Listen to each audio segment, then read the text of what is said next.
23% company की ब्याज से आय बढ़ी है और नेट इंटरेस्ट मार्जिन और एसेट क्वालिटी में भी अच्छा खासा सुधार देखने को मिला है। स्टॉक आज करीब करीब आधा % ऊपर है। इन पर बातचीत करने के लिए हमारे साथ एल एंड टी फाइनेंस के एमडी और सीईओ सुदीप्ता रॉय जुड़े हैं। गुड मॉर्निंग रॉय साहब, शो में जुड़ने के लिए। FY25 के लिए नेट इंटरेस्ट मार्जिन को लेकर आपका क्या व्यू है? क्या कॉस्ट प्रेशर और रेगुलेटरी कंप्लायंस का यहाँ पर थोड़ा इम्पैक्ट दिखेगा आपको आगे जाते हुए? देखिए, हमारा गाइडेंस है कि जो एनआईएम है, निम्स एंड फीस का अगर बात करें टोटली, तो हमारा कोशिश है कि ये 11% प्लस रेंज में रहे। अगर आप देखेंगे कि इस क्वार्टर में हमारी जो स्टैंड अलोन निम है उसमें थोड़ा इंक्रीज आया है, क्योंकि हमारे जो रिटेलाइजेशन परसेंटेज है वो लास्ट क्वार्टर से 94% से 95% गया है। तो जैसे जैसे फुल रिटेलाइजेशन होता जाएगा, निम्स थोड़ा एक्सपैंड होता जाएगा। और कॉस्ट ऑफ फंड्स एक्चुअली काफ़ी स्टेबल रहा है। कॉस्ट ऑफ फंड्स सिर्फ quarter on quarter 2 basis points भी उसमें इंक्रीज आया है। और अगर फीस देखें तो हमारा फीस थोड़ा गिरावट है इस क्वार्टर में, क्योंकि लास्ट क्वार्टर में एक थोड़ा वन टाइम फी एक्रूवल था, लेकिन जो अभी जो नॉर्मल जो फी परसेंटेजेस है वो मोरलेस नॉर्मल ट्रेजेक्टरी का है। सो ओवरऑल अगर आप देखेंगे तो हमारी इस क्वार्टर में 11.08% निम्स प्लस फीस आई है। हमारे कोशिश रहेगा कि FY25 में हम ये ट्रेजेक्टरी मेंटेन करें, लेकिन कॉस्ट ऑफ फंड्स जो है जिसमें सिर्फ 2 बेसिस पॉइंट्स की इंक्रीज आई है ऑन क्वार्टर बेसिस, हमारी सॉर्ट ऑफ एस्टिमेट है कि over the rest of the year, जैसे बाकी क्वार्टर हम देखें तो इसमें शायद 15 से 20 बेसिस पॉइंट्स की इंक्रीज आ सकता है, क्योंकि जो हमने लॉन्ग टर्म बोरोइंग्स किए थे, अगर जैसे जैसे वो सॉर्ट ऑफ रोल ओवर और रिफिनेंस होते जाएगा उसमें थोड़ा कॉस्ट ऑफ फंड्स का इंक्रीज हमको पास ऑन करना पड़ेगा पोर्टफोलियो को। लेकिन हम ये कोशिश कर रहे हैं कि जो हमारी पोर्टफोलियो है उसमें हम यील्ड बढ़ाए।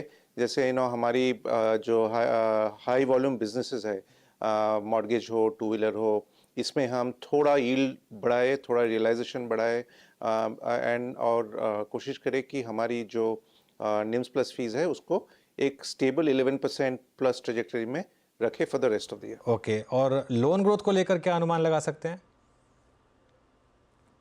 देखिए, पहले तो मैं एडवांसेस के बारे में बात करूंगा, ग्रोथ के बारे में बात करूंगा। जैसे आपको पता है कि हमारी ज़्यादातर काफ़ी बिजनेसेस हमारी रूरल ओरिएंटेड बिजनेसेस है, जैसे अपना रूरल बिजनेस फिनेंस वर्टिकल या अपना फार्मा फिनेंस और ट्रैक्टर फिनेंस वर्टिकल। अभी जैसे आप देखेंगे कि लास्ट ईयर बारिश काफ़ी पोर रहा लास्ट ईयर, और हमारा ट्रैक्टर बिजनेस काफ़ी स्लगिश रहा है।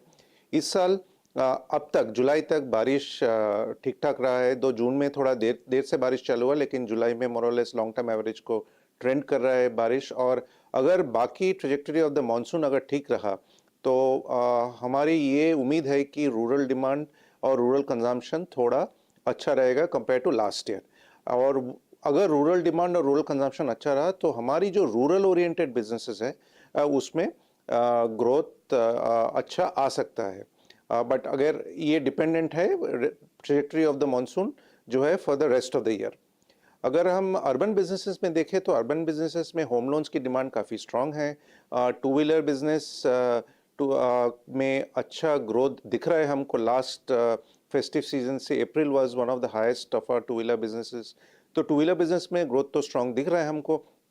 तो ओवरऑल जो लाइंस ऑफ बिजनेस में हम ऑपरेट करते हैं, जैसे होम लोन्स बोले, लोन अगेंस्ट प्रॉपर्टी बोले, SME finance, two wheeler, tractor financing, rural business finance, हमको एक सेटिस्फैक्टरी ईयर की आशा है on the back of a good monsoon. अगर रहे तो अनसिक्योर्ड लेंडिंग की, तो पर्सनल लोन्स बिजनेस जो है हम उसको थोड़ा ऑप्टिमाइज कर रहे थे लास्ट ईयर बिटवीन Q3 और Q4। अभी अगर देखेंगे कि between Q3 of last year to Q1 of this year हमारी पर्सनल लोन्स की डिसबर्समेंट्स थोड़ा बड़ी है, लेकिन हम पर्सनल लोन्स को रिस्क कैलिब्रेटेड वे में ग्रो करेंगे। So overall from the advances side हमको लगता है कि हम एक सेटिस्फैक्टरी ईयर की आशा कर सकते हैं। ओके, चलिए बहुत बहुत शुक्रिया आज हमारे साथ जुड़ने के लिए। अब थोड़ा सा बात करते हैं मार्केट्स की और बजट की।